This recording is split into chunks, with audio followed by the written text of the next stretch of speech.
gobierno vasco otorga credibilidad a esta posibilidad de desarme final. Que lo haga y de paso que se disuelva.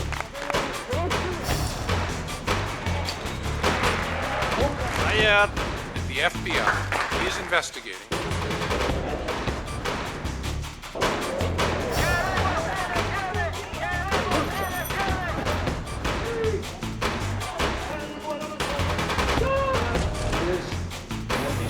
Nunca podía comer pan.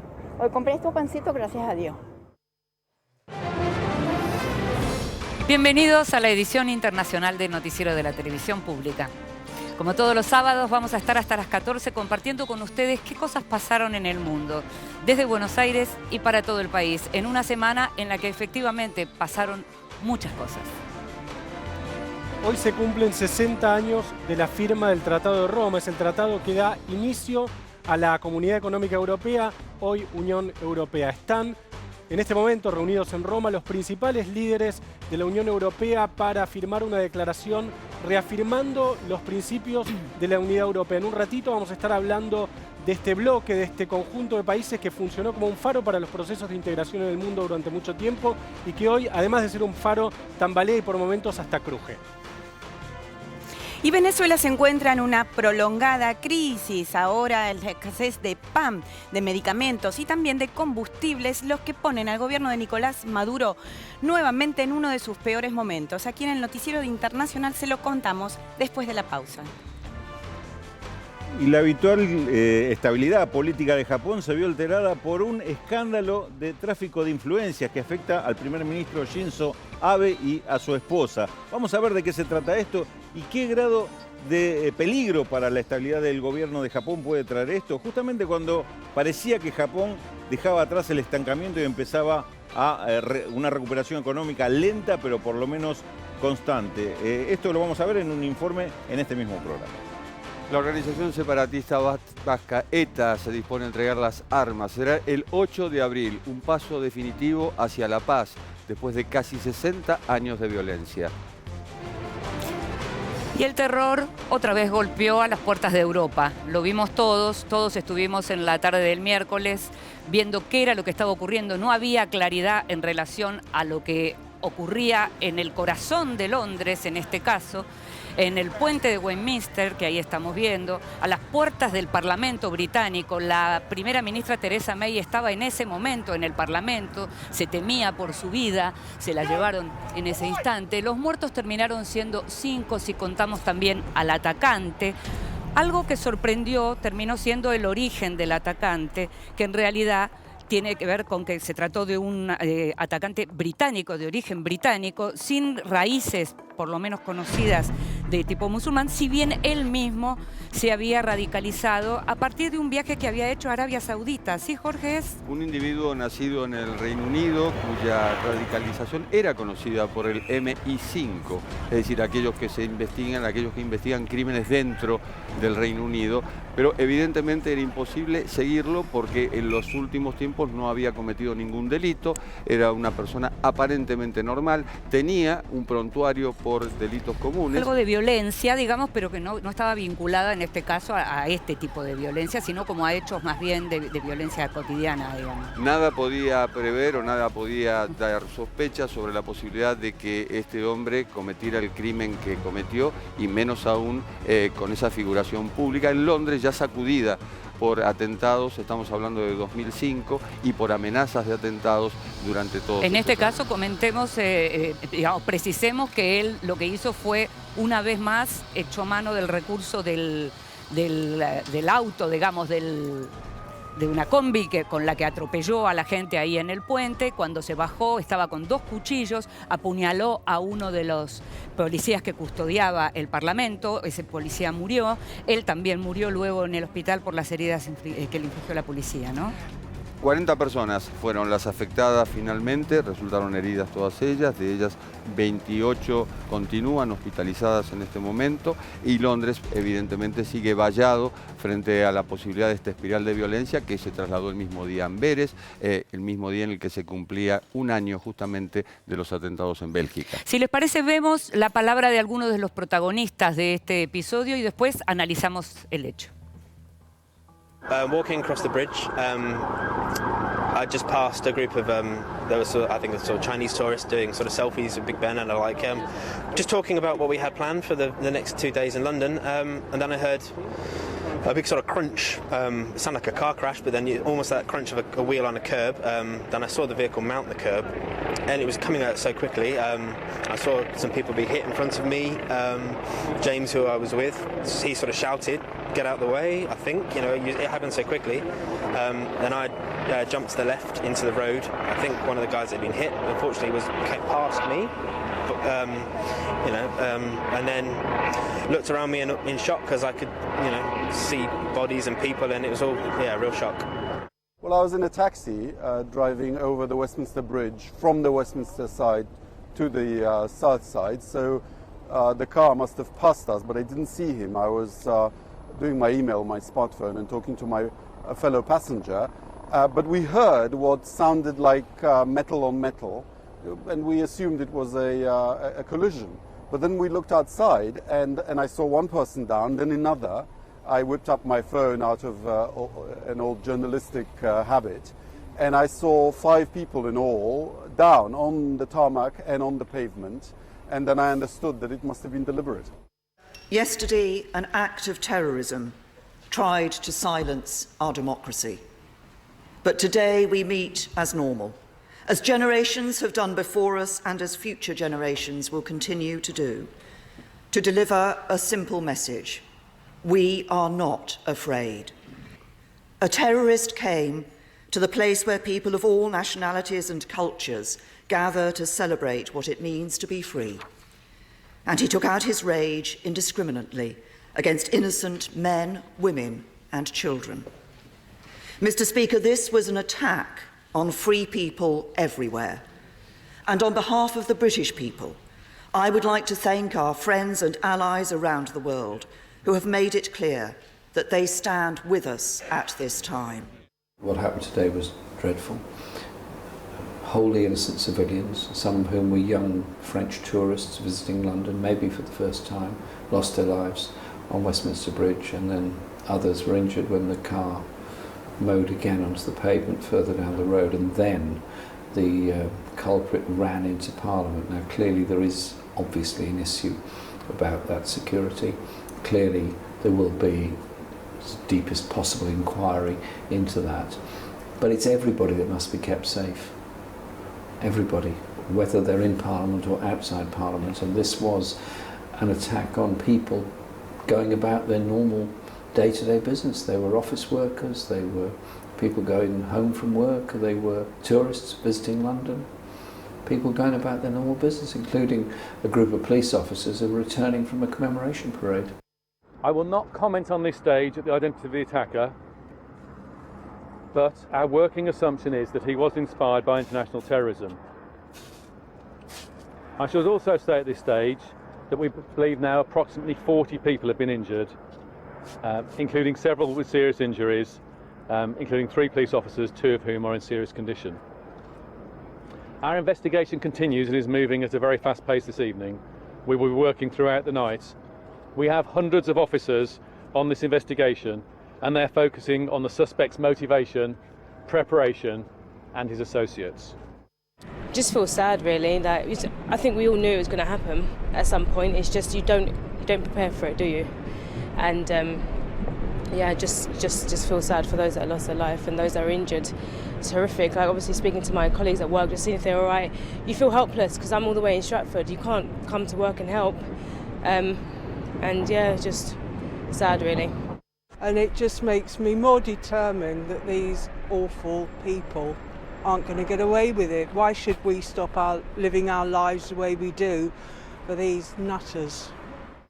Ultimately, for this type of attack in a public space, or as we call in the UK here, a crowded space, very difficult to prevent and defend against, even in the best of circumstances. So this is precisely why we've seen a shift in the threat environment from attacks directed against harder targets, symbolic targets, which we saw in the mid-2000s especially, towards softer, less defended, less protected, open access places where anybody can carry out this type of activity.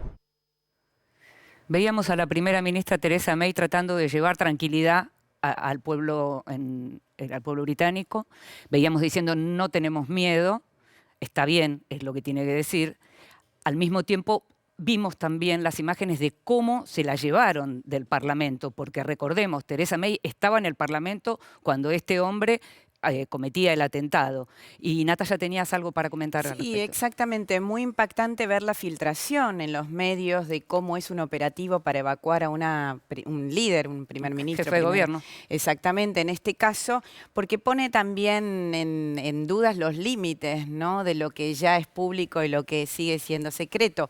Si recordamos los atentados en Londres anteriores, de hace ya una década, la zona fue absolutamente tapada, protegida herméticamente por una suerte de carpa de amianto o de materiales absolutamente impenetrables, y ahora estamos viendo cómo es el operativo para sacar a un líder de un parlamento, y eso fue filmado desde una terraza y filtrado a The Sun en su momento que lo sacó al aire. Muy increíble eso para todo este aparato alrededor del atentado que cometió Adrián Ruselayao, que es como se llamaba el terrorista hace una década antes de Su nombre convertirse al actual Islam. era Khalid Massoud, tenía 52 años, pero había nacido como Adrian Russell, efectivamente. Sí, y ya se lo buscaba por extremismo violento. Esto significa que hay fallas enormes, sigue siendo, como en todos los atentados que estamos viendo en Nos los hacemos las mismas últimos preguntas, años. decís, ¿no? Exactamente, las mismas preguntas.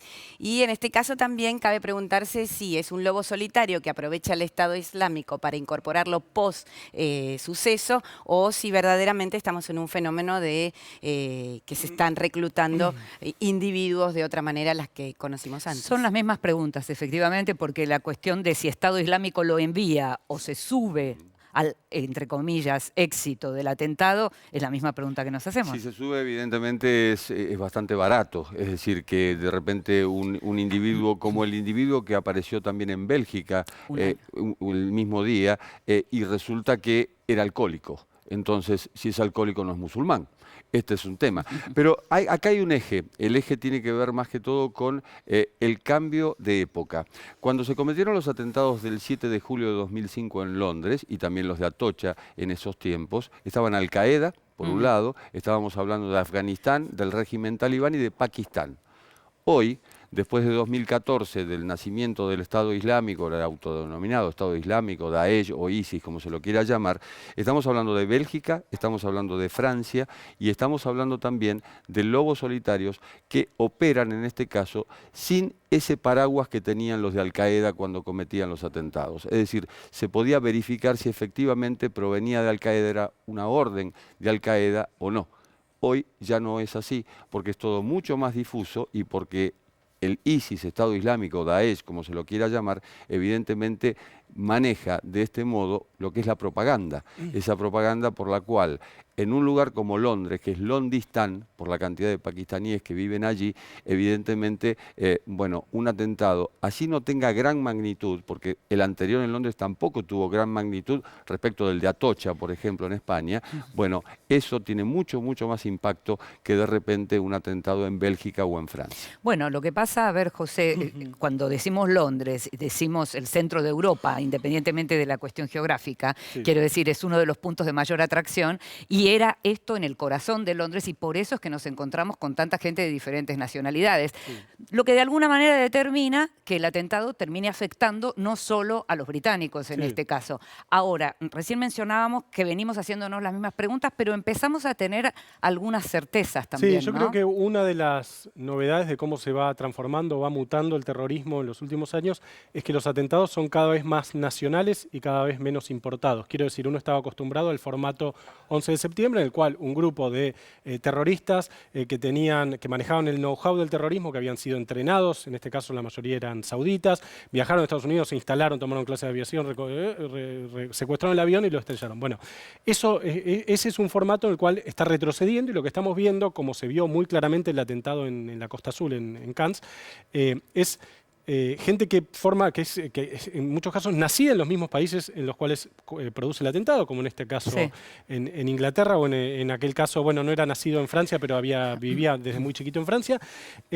es decir, atentados que tienen una raíz más nacional que importada, es decir, no es gente que viene de afuera a atentar, sino son los propios connacionales, digamos, los que cometen atentados, que tiene una dimensión de amateurismo muy importante, digamos, es decir, es gente que en muchos casos no viajó a Siria, no viajó a entrenarse a Irak Pero o a sí Irán. vieron esos videos en donde les decía, si no pueden hacer tal cosa, agarren un auto y atropellen a todos los que efectivamente, convertir cualquier instrumento En de un vida arma. cotidiana en un arma. Y la pregunta que tienen algo de espontáneo también, digamos, ¿no? El sentido, y una pregunta que nos formulamos antes, que cuando fueron los últimos atentados en Francia, me parece que vale la pena recuperar ahora, es si estamos hablando de una radicalización del Islam, que evidentemente la hay, es decir, hay un sector del Islam que se ha radicalizado, o estamos hablando en algunos casos de una islamización de la radicalidad. ¿Qué quiero decir con esto? Gente que tiene antecedentes de violencia, de delitos comunes, como es este caso, de alcoholismo, como era el caso de violencia intrafamiliar en algunos casos, que en algún momento, por algún motivo,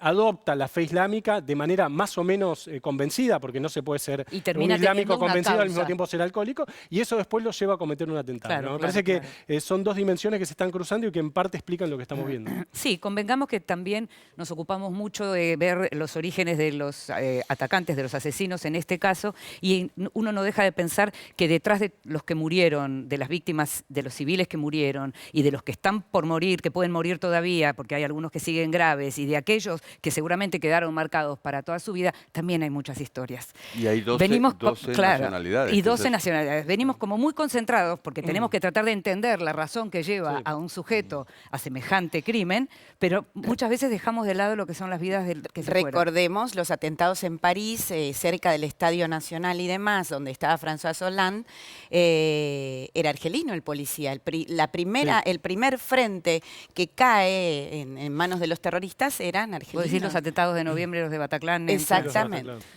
Sí, la verdad que lo que empieza a ocurrir también es que cuando vos señalás, José, aquello de ya no es la banda organizada que va, no puede serlo porque para eso están como atentos. El problema es esto, cómo se filtra hay como una esto. especie de adhesión espontánea de gente que vive en las grandes ciudades europeas y que en algún momento decide, ni siquiera tiene en algunos casos lazos comprobables con Estado Islámico.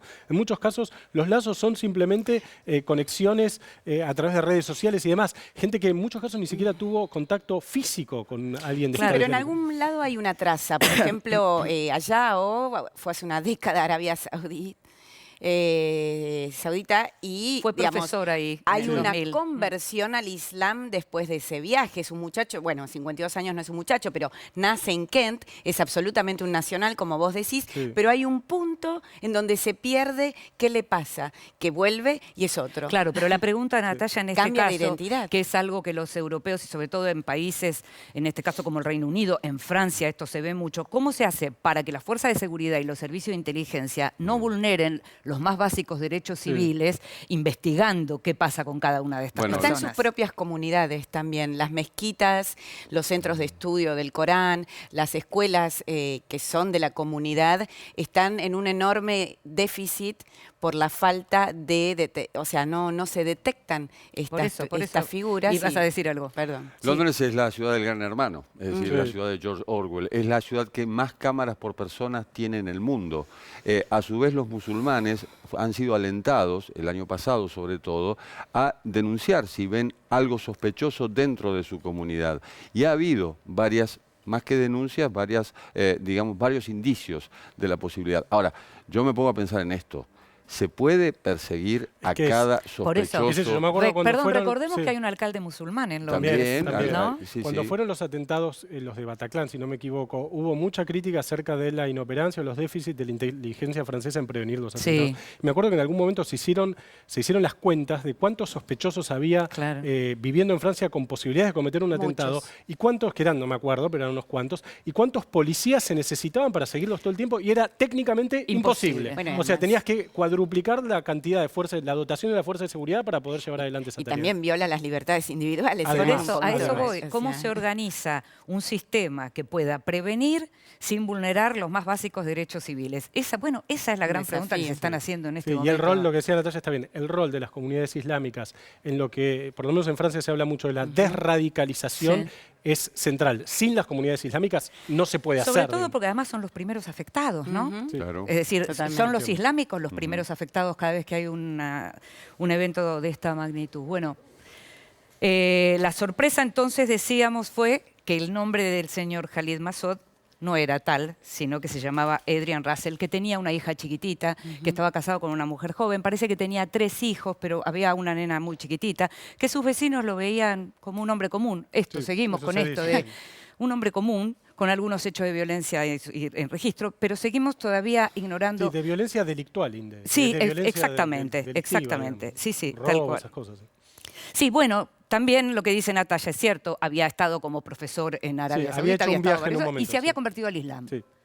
Esa conversión al Islam también puede llegar a ser una alerta en un momento en donde hay radicalización del Islam. Eso también es cierto, sin tener origen. Sí, lo que pasa es que es imposible, obviamente, estar alerta de todas las personas que se convierten al Islam en el mundo occidental. Es que se ha impuesto un nuevo paradigma. El nuevo paradigma es vivir con la paranoia y el miedo. Sí. Bueno, pero no es lo mismo Muhammad Ali en un contexto que lo que está ocurriendo ahora. Es la conversión de alguien. La conversión es un tema muy delicado actualmente por lo pero que también tiene que ver con los esa derechos individuales, la Absolutamente. elección religiosa. Es complicadísimo. Nosotros nos estamos yendo a la primera pausa, nos quedamos hasta las 14, no se olvide. Y le vamos a adelantar los temas que vamos a desarrollar en los próximos bloques. Los 60 años de la Unión Europea. Reunidos en Roma, los líderes del bloque celebraron un nuevo aniversario opacado por la inminente salida del Reino Unido. Y además, cuando volvamos, Venezuela, crisis sin fin. Agobiado por la escasez de pan, remedios y gasolina, el gobierno de Nicolás Maduro afronta uno de sus peores momentos. Todos los detalles, como siempre, se lo contamos luego de la pausa en esta edición internacional de Televisión Pública Noticias. ¡Ya volvemos!